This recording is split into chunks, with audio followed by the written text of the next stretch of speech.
we are going to do a science experiment. You can find a lot of science experiments if you Google science experiments for children.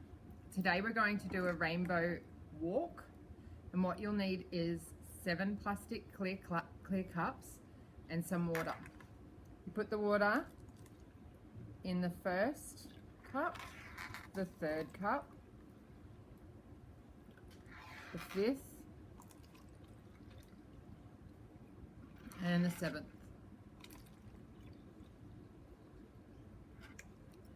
We're then going to add some food coloring. We're putting red in the first and last cups.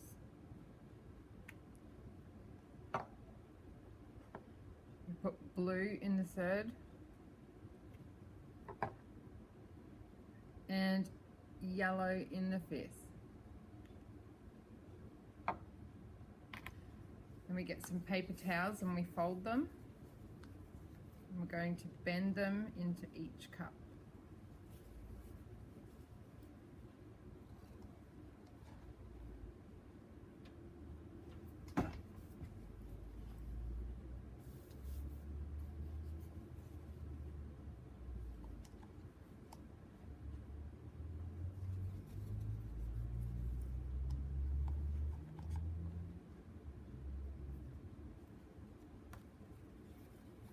And then we're going to wait and see what happens.